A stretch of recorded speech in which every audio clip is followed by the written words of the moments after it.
Welcome to the World Art Now podcast, exploring the world through the material culture of its people, in association with Michael Backman Limited. Hi, this is Michael Backman, and I'm here with Edmond Chin, who currently is director or creative director at Bogosian, the upmarket jewellers. Born in Singapore, Edmond is also one of the world's leading experts on Straits Chinese Jewellery. That's the jewellery of the localised or the acculturated Chinese of Singapore and Malaysia. And in that regard, he's also the author of Gilding the Phoenix, which was the landmark study on this topic. Now, he's also a leading collector and a very important donor to museums. So, Edmond, you are an extraordinary collector, and you live and breathe jewellery, and you have done so practically all of your life. So I'm going to ask you about that. Have you always collected? And most collectors start out collecting stamps or coins. Are you similar? Yes, very much so. I think I've had, before 16, which is when I started collecting the jewellery, I think I had three collections. I had a stamp collection. Yes. And then I had a collection of matchboxes. Okay. Which were extraordinary. I had so many matchboxes, they filled suitcases under my bed. So those were the two main ones. And then I started collecting jewelry when I was 17 years old, my first piece of jewelry. My stamp collections and my matchbox collection were actually given away by my mother when I was in university. The matchbox collection largely because she felt it was a fire risk, an incendiary fire risk. Yes. I plagued all my friends and relatives who went abroad to bring back matches from every single place in the world. And I had matchboxes from restaurants in Europe, in the US, from Disneyland, this was quite an extraordinary collection. Yes, I had display ones which were a foot long, and so on and so forth. The stamp collection was also good. It had some very important first day covers, including the Singapore 150th anniversary ones. Worth some money. I used a lot of my saved allowance to buy that. So I suppose my mother's the one that taught me the importance of non-possessiveness in collections. Okay, so that you can actually give up and give away. And start so with on. something new, yes. Yes. And stamps are interesting. They're like coins as well, because in the way that we now collect antiques, because they're about history. It's like collecting small pieces of history. Mm-hmm. And I think, a lot of my clients and friends and so on who are collectors, and certainly myself, we started out collecting stamps because it really taught you about the wider world and so on. And that was the main reason I started collecting the jewelry, because the story is quite a long one. A friend of mine invited me to a birthday party, and I had to turn up with a birthday present. Yes. And I noticed that she had long hair, so I went to I wouldn't call it a junk shop, a sort of a second-hand shop, which had a huge variety of items. And among the items was a silver hairpin, Straits Chinese, for, I remember it was $15. 15 Singapore dollars, which was very affordable, and I bought it, and my friend was delighted with it, and she used it. And so I kept going back to that particular shop, and that shop not only had Straits Chinese items, it had other unusual things from the area, like wedding headdresses from Minangkabau, all sorts of basically the odds and ends that were left over from traditional costume. Because the 70s, which was the time I was growing up, was probably the last time in Singapore you would actually see women walking around in non-modern dress, in ethnic dress. Right. And so this was the crossing over. Yes. And as ethnic dress disappeared, so did all the necessity for traditional ethnic jewelry. Yes. And I guess at that point they came onto the market because people no longer needed to wear them, so they became accessible for a brief period. And you could actually buy things for the value of the silver. Yes, and so you were just in the right time at the right right place at the right time. And in many of these pieces, they will actually discount the price of the silver because they say, this is old, we're not sure whether the assay mark is accurate or not. We've done a surface assay. And there were people who understood the wonderful workmanship involved and couldn't bear to melt them down. Yes. And so they offered them, especially the very beautifully made ones, they offered them. I remember in Sultan, Little Malay, the Sultan Road in Singapore, Yes. you'd go past all these junk shops and they were full of pending, and very occasionally, other than silver, you see gold ones, and very, very occasionally you see gold and diamond ones. Right, which is where I bought the great diamond belt, peacock belt, which is now yes, ACM. yes. Pending being, of course, the money term for a belt buckle. Yes, yes. We'll get onto that fabulous item that you had, the peacock diamond one. But as a boy, I mean, obviously it's unusual to collect jewellery, but because it's often seen as a feminine thing. But did you, in your mind, think you were actually collecting treasure? No, I always had a very close connection to jewellery because my family had a very close connection to jewellery. It's when I grew up, I was always told this famous story of how my entire family had survived through the Japanese occupation, the 2.5, 3 years of the Japanese occupation in Singapore, because my grandmother had diamond brooches. And the story always went that the jeweler was in our front porch digging out 2 or 3 diamonds every week, and which my grandfather would then take to the pawn shop, exchange for the Japanese so-called banana money, which was worthless because the Japanese basically printed it without. Yes. And then rush to the market and buy food, and therefore there would be enough food for the family for that week. Right. And then this went on for like the whole period of the occupation. But yes, I know the Japanese occupation was obviously a very difficult time, and a huge quantity of jewellery was lost then because the Japanese were demanding money. They were almost like tax farming and demanding that the Straits Chinese turn up with their gold and silver baubles and whatever. And of course there were a lot of killings and executions. Yes, that's right. So yes, there's a very famous story about the rotary pin, but I won't go into that. Okay. But anyway, the point was that all these things were revelation. When I went to the shop, there were these things that were revelation. And for the first time, as a 16, 17-year-old, I looked outwards from Singapore and I realized there was a whole world there called Indonesia and Malaysia and whole cultures, which I had absolutely no knowledge of. That basically, in some ways, Singapore was a very insular place, although it was so-called an international port. I mean, we had deep connections, of course, with colonial Britain, but we didn't realize what was going on our very doorsteps. And Southeast Asia is, to an extent, a very baffling place because the cultures all exist geographically closely to one another, but they can be very different cultures. Like, you can see, for example, Mentawai, which is a Stone Age culture, and right next to Nias, which is a human sacrifice Austronesian culture, next to Minangkabau, which is Islamic culture, and the jewellery would be utterly different. Indeed. I think the Singapore Chinese were well connected to these parts of the world, but usually with other Chinese communities, and so that they would know Chinese in Batavia or in Semarang and so on. But not the indigenous people. By that time in Singapore, the connections had been lost because of the political split. My own great-grandmother was known to have come from, I'm trying to think where it is in Sumatra. One of the towns in East Sumatra. Okay. My grandmother's grandmother. Right. And that, of course, is not unusual for Singapore Peranakan families or Straits Chinese families. I think even Lee Kuan Yew's mother came originally from Java, from Semarang. Yeah, that's right. Yes. So, I mean, you first came onto my radar years ago because you produced probably one of my favourite ever books, which is Gilding the Phoenix, and that accompanied an exhibition that you curated, I think, for the National Museum of Singapore. And am I right, that was published in 1991? Yes, the exhibition was... I worked on the exhibition from 1980 to 1990.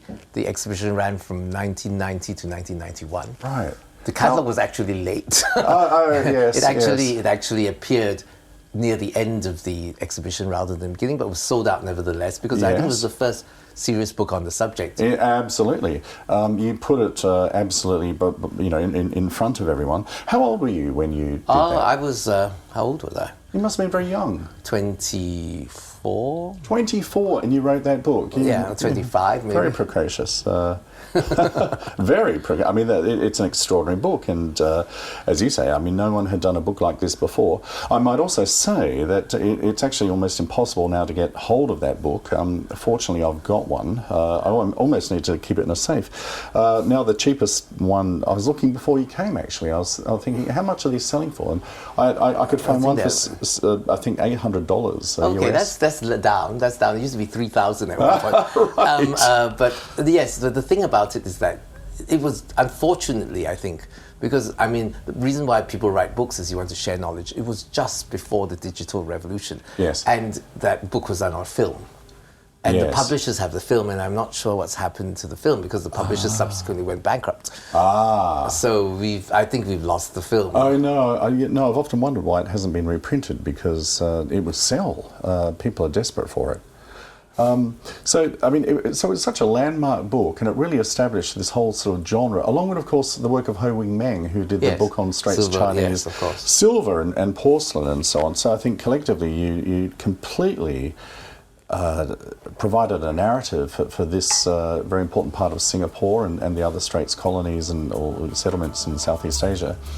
How has your thinking on the area changed since you wrote that book? Well, I think that what's important is that we reach further and further back into the past. Various, not just myself, but various researchers. And the interesting thing about the Straits Chinese is that they weren't an entire community self-sufficient. They were, if you like, a group of wealthy Chinese merchants that had settled in Southeast Asia, and they were a consuming group. And they turned to, basically wherever, they turned to local craftsmen to create objects to their taste, which is where that was the essential nature of how they created the syncretic objects. And I speculate, I made various speculations in the book, some of which have been subsequently proven to be true and others false. And there have been further books such as, Peter Lee's wonderful book on sarong, which is much more than that, actually, which actually showed that the some of the Straits Chinese styles are actually directly inherited from Portuguese, which is Portuguese jewelers, which is not surprising given that the Portuguese were in Southeast Asia from the 15th, 16th century onwards. But one did not expect actually 15th century's influences to persist for so long. So I think many of the pieces which we think are 19th, which we've all shoved into the 19th century, are actually much, much earlier. I actually had this first realization, I think sometime in the late 90s when I gave a lecture in the National Museum called New Thinking on Straits Chinese Jewellery, where after I had a visit to Lisbon, and I actually looked at a lot of 17th century Portuguese royal jewellery. And there were all the azure work, all the in gold, and all the similar settings and all with the old mine diamonds that I had seen on Straits Chinese jewellery, plus all the stars, plus all the crescents, and so on and so forth. And so I had realized that there was this Portuguese connection with the jewellery. Yes, I think from my own perspective, certainly as a collector, but also as a dealer, you do tend to put everything into the 19th century because you don't want to be accused of sort of over-gilding the lily and so on, trying to claim something is say, earlier when it may not be. So you often opt more on the side of being cautious in one's dating, if you're doing it right, perhaps. Well, dating to me is not important. What's important is that the correct inference, if you like. And if there are objects that are so close to what you see in Southeast Asia, which don't have a fixed provenance, but yet have early 17th and 18th century dates, I mean, the most reasonable thing is to assume that they are of that early date. And of course, these are things which often work for weddings, and you don't have a wedding that often, so they're passed down through generations. And as we were discussing the other day, I think often they'd be re-gilded and refurbished for a wedding. So sometimes they look newer than they are simply because they're being re-gilded. Indeed. And there's certain techniques that are so unique to Straits Chinese jewellery that their origins are lost in time. They seem completely unconnected to anything that we know. And as you know, nothing has no connection. More recently, of course, I have been living in Hong Kong and therefore been exposed to a lot of Chinese archaeological discoveries, mainly Chinese. And as you know, the late 20th century was really the golden age of Chinese archaeology because of all the development, urban development, the development of roads. A great number of tombs have been excavated, and among them, a number of tombs from Ming princesses, which have been extremely eye-opening because the legend of the foundation of the Straits Chinese community in Malacca is the marriage of a Ming princess to a Malay sultan in the early 15th century, with one of the great trips of the Emperor Admiral Cheng Ho. And to my great surprise, when you look at the jewelry of the early 15th century in the tombs, found in the tombs of Ming princes, we see certain things that don't exist anywhere else. For example, there is a fabulous headband with the 8 immortals in jade, with the Shoulao sitting in the middle, which set in this amazing repoussé gold amount of clouds. And we know this is a very early form because the oldest illustration of a piece of Straits Chinese jewelry is an 18th century engraving by the Dutch engraver Valentine, which in the third quarter of the 18th century engraves the jewelry of the Capitan China of one of the Dutch colonies. And sure, there enough, right on the top is the headband with the net veil of pearls. Yes. And then we see in the early 15th century, we also see an example of the wedding headdresses of Malaccan women, which consists of 108 hairpins stuck into a bun, usually a bun of artificial hair, and then bound at the base with a sort of slightly flexible row of gold flowers. And there, amongst the objects found in the tombs of the Ming princesses, are little buns stuck full of hairpins with a hairpin at the base that binds it. So they're nearly identical. So yes. So it's extraordinary, isn't it, that to recently uncover these tombs, find that jewellery and find out that it's almost a direct match with what... yes, I mean, they're clearly related. It's impossible. Yes. And most extraordinary is this was a discovery of the 16th century, a 16th century tomb with 6 gold filigree flower baskets that are identical in all ways, almost always, to the flower baskets of the Straits Chinese for the wedding. Yes, they'd hang them from the wedding canopies and so on, fabulous things. Which I'm told by my Malaccan informants since I passed away, that in the original states there used to be actual vases and you would put flowers into them.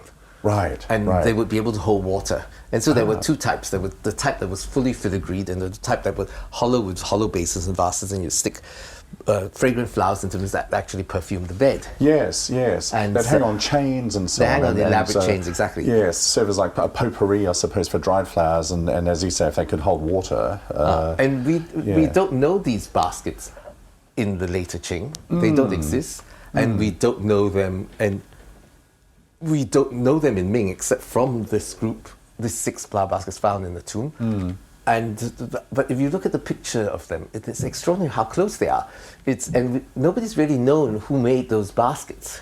Yes, yeah. I mean, so do you even mean the baskets in China in the tomb, or the ones that the Straits Chinese were using? Well, I mean, those were made in the basket too, but almost certainly made in the imperial workshops. Yes, but we don't know who made them in. Exactly, the Straits Chinese. It's the Straits Chinese one. It's always the dilemma as to what proportion of the things that the Straits Chinese were using, of the silver and the gold, what was made in China and commissioned from China or made locally.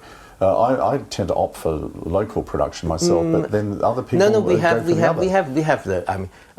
the wonderful thing about the National Museum is that when they were given in Singapore, or the ACM in Singapore, is that when these things were given to the museum, they're often given in their original wrappings. Right. And we actually had the original shop.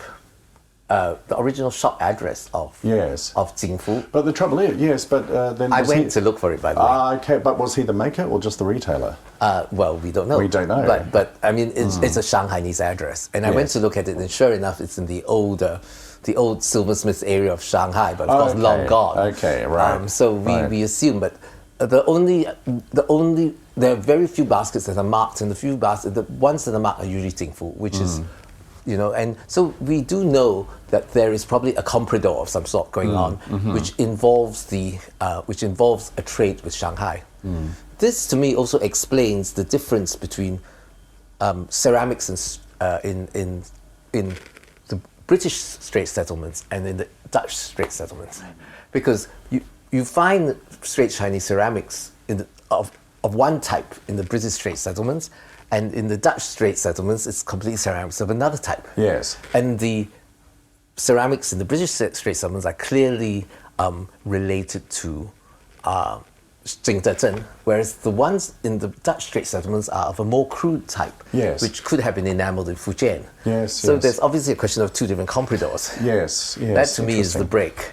And with gold and silver, however, especially in the filigree, we actually find them in both places. Right, right. There's okay. the legendary pair of hanging baskets I've only ever seen a photograph of there's a legendary pair in Sumatra, which is okay. owned by I've only ever seen the photograph of it. I've Right. seen it for 40 years. Right. That everybody has seen the photograph and nobody's actually seen the objects. Right. They're extraordinary. They're the most magnificent you ever saw in your life. So, I mean, in terms of magnificence, you have been a really important collector.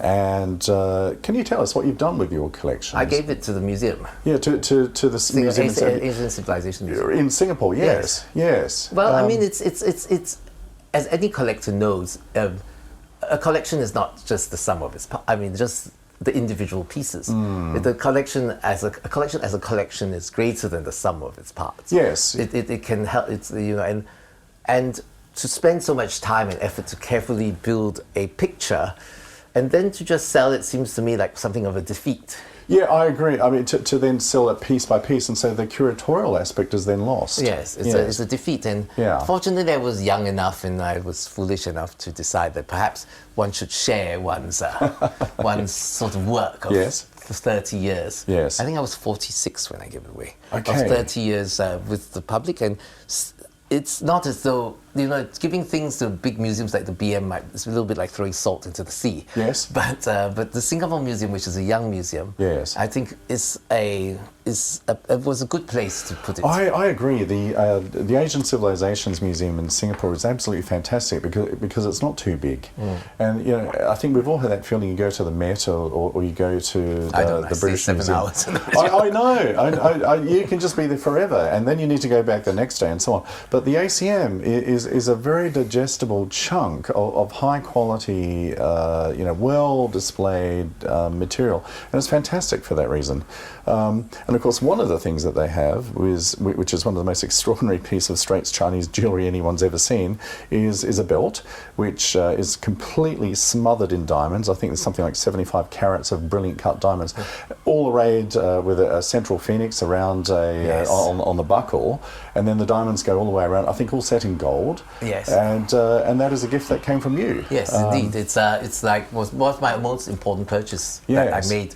My most important important purchase that I made at that time, in the first gift, and it was just pure serendipity because this piece came up and I had just sold an apartment, and so I had some cash. Well, I wasn't going to ask, but now you've told us, so that's good because I was wondering. It's just the most extraordinary piece. And it was like and everybody was balking at the price, and I didn't balk at the price, and I said because there are two known.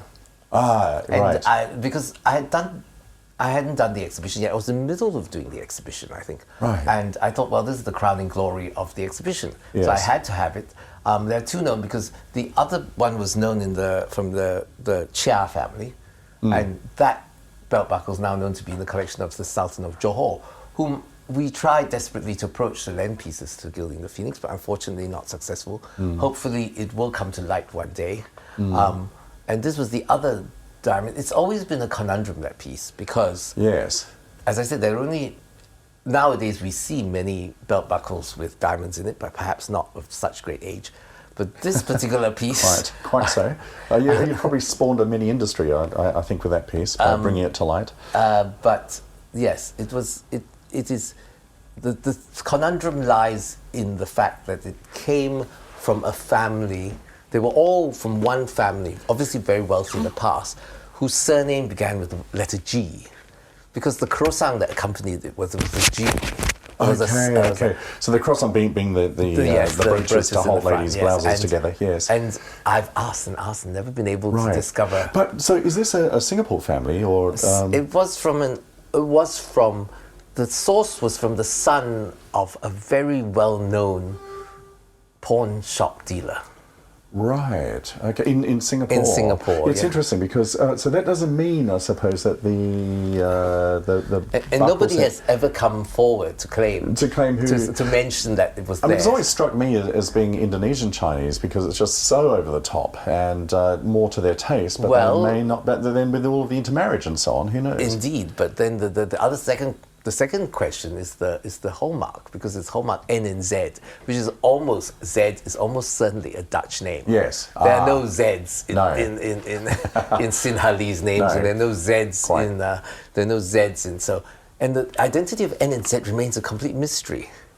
Right. No, I agree. It does sound more Dutch, and so that is quite interesting. And I've looked, and Peter has looked, and no one knows who N and Z is. Right. This is Peter Lee, who we discussed before, who's another great collector in Singapore and art historian, and is also connected to the Asian Civilizations Museum. Now, so your latter career has been as a jewellery designer, and you've had your own company, etc. Yes, that's right. Now you're designing for what's the company you're designing for? Bogosian. Bogosian, that's right. They're at Geneva and London, New York, Hong Kong. Chain of jewellers, and I mean, I did Google, and I came up with the most extraordinary result that one necklace that you had designed in your own capacity had sold in Hong Kong at Christie's in 2015 for the princely sum of $13 million. The world record for a ruby necklace, as a matter of fact. Yes. Would you say that was your career highlight? Or? Oh, no, I've designed many more spectacular things than that, but just that it's not maybe so much in the public eye. Yes. So tell me, when you do your designing now, are you ever inspired by Straits Chinese Peranakan jewellery? I'm inspired, yes. I mean, one of the reasons I gave the collection away is that it is not generally acknowledged, and people don't think of it like this, but museums are libraries for the imagination. And today, when more and more things are being created in the virtual rather than the actual world, where does one feed one's imagination?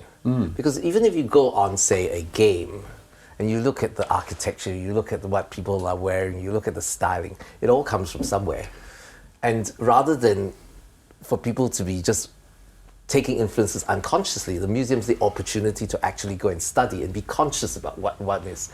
And of course, what we know is that conscious creation is always more well thought about, it's always more deep, it's always in a way better than just being sort of thrown into a river of ideas and let it drag you to where it goes, you know. Whereas if you know where you're heading and what you need to research, you get to much more interesting places, how to develop. Yes, absolutely. And without museums, without libraries of these objects, if they're all kept within the homes of the wealthy, how do people study these objects? Well, exactly. And when you look at the world's great museums, they're often not the work of civil servants and museum curators and so on. I mean, obviously they're important, but they're usually the work of private collectors who have built up over a lifetime with their own money fantastic collections, and these have been brought together. So whether it's the Met or the British Museum or now the Asian Civilizations Museum, it's often the work of private collectors such as yourself who've put your own effort and money and whatever